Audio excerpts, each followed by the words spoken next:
All right, Coach Randy, before I talk to you about some of the draft picks on offense, what's it like rookie minicamp being the offensive coordinator and how you're running practice and just maybe your different day-to-day responsibilities? Well, the day-to-day responsibilities are a little bit different, just in general organization. It's been fun. It's been exciting. It's kind of like you've been working up to this point, and now you got a chance to get out on the grass, and it couldn't have come in a better time.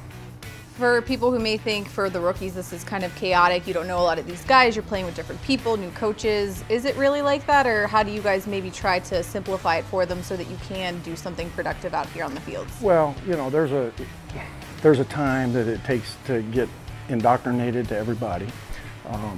Everyone's learning curve's a little bit different. We're throwing a lot at them right now. And it's a nice challenge for them. It's challenging, but it also allows us to see maybe what they can handle early. And then we throw it all at them, we'll regurgitate it to them again, and it'll actually come together.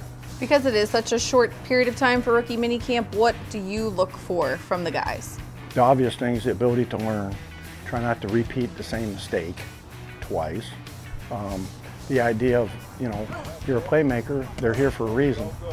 We know they have something to be here. Athleticism, the ability to play the game. You know, allow that to kind of come out and put guys in position to make plays, and they get a chance to make plays. And in the end, you want to have fun too.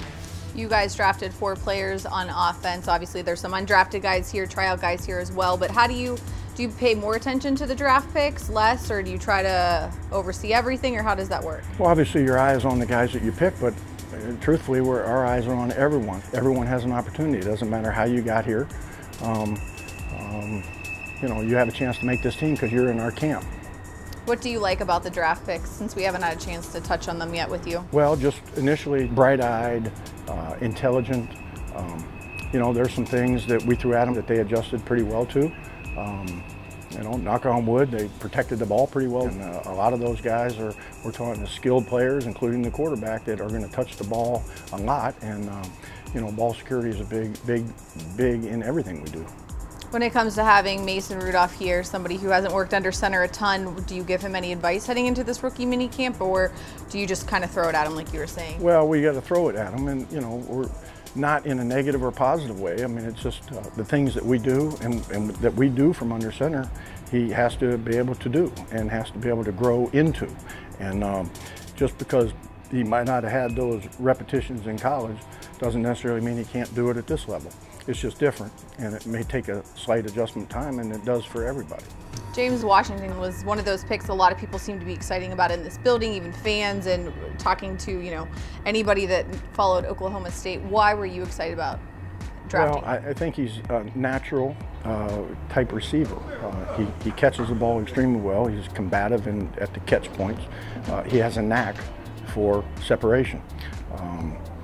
He's shown the ability to go past people in college, you know, and I think a lot of that does translate at the next level because you do it.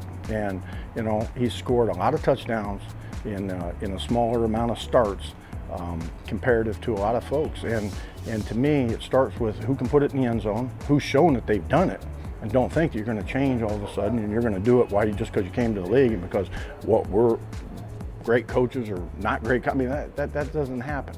Guy scores touchdowns in college, he's probably going to score touchdowns in this level. You know, and it'd be our job to put him in positions to do that. When you have a third-round draft pick in a quarterback, is it hard to take off your quarterback's coaching hat and maybe just be the offensive coordinator, or do you want to still do a little bit of that too? Well, that's an interesting, you know, dynamic in general. You know, no, because I see it as an opportunity to coach him, and coaching him at that quarterback position through the offense, they may feel it more. Maybe the general offense may feel it more, and maybe there's a more unison communication lines, you know, between the groups and between the you know, everyone involved. All right, thank you very much for your time. Okay, thank you.